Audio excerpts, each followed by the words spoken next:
ترمذی کی روایت ہے، بنی اسرائیل میں ایک نوجوان تھا کفل، روزانہ نئی لڑکی اپنے کمرے میں لاتا تھا، شراب اور لڑکی اس کی زندگی تھی۔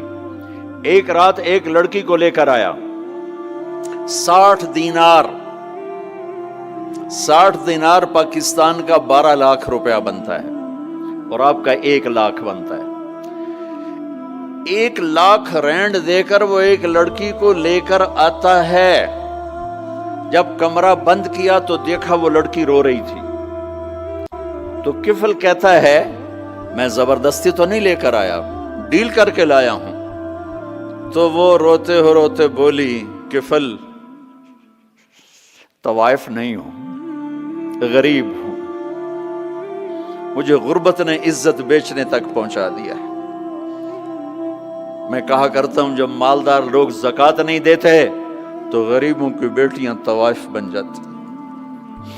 جب مالدار لوگ اپنے جنت بنا دنیا کو جنت بناتے ہیں اور غریبوں کو بھول جاتے ہیں تو غریبوں کی بیٹیوں کی عزتیں یوں نیلام ہوتی ہیں۔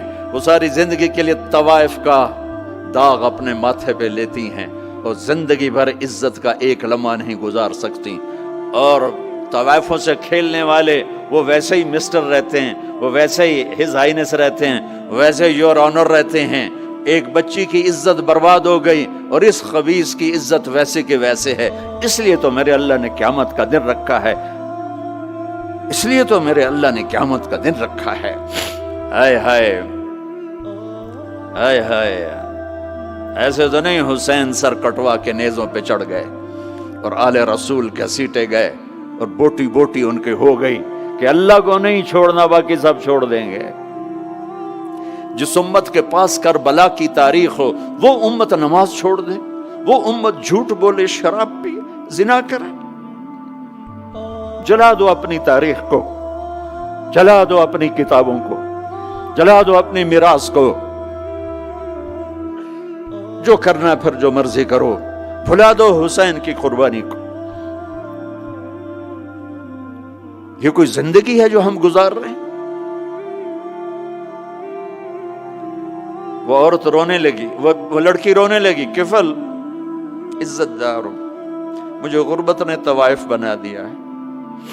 تو کفل رو پڑا اور کہنے لگا میری بہن جس عزت سے آئی تھی چلی جا، جو پیسے دیے ہیں جا اپنی غربت مٹا، ہدیہ 60 دینار 1 لاکھ رینڈ بنتا ہے، جا اپنی غربت مٹا، اور میرے لیے دعا کر، میں بہت گندا انسان ہوں، میں تیری آنسوؤں کو دیکھ کر میں بھی توبہ کرتا ہوں۔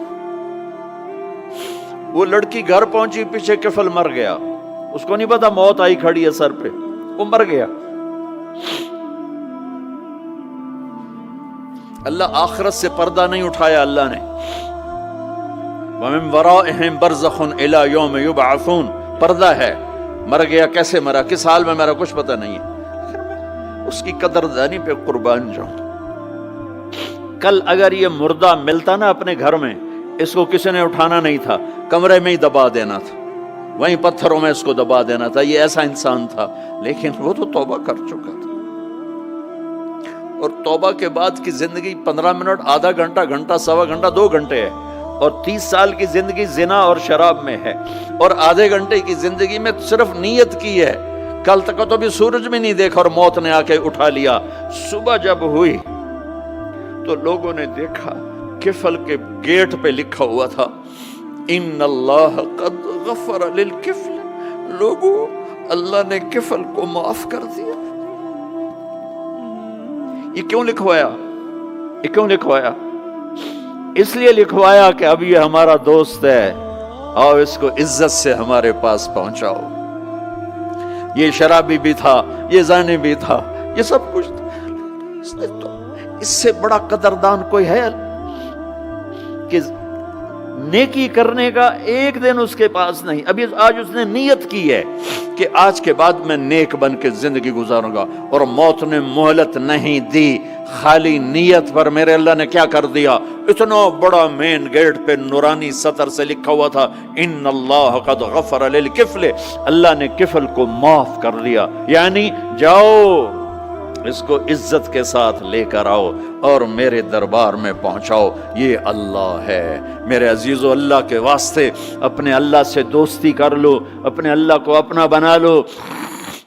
اس کو اپنا بنانا دنیا کا سب سے آسان کام ہے کہ تم اس سے دوستی لگا کے ٹوٹ بھی جائے پھر توبہ کرو وہ پھر معاف کر دیتا ہے، پھر ٹوٹ جائے پھر توبہ کرو وہ پھر معاف کر دیتا ہے۔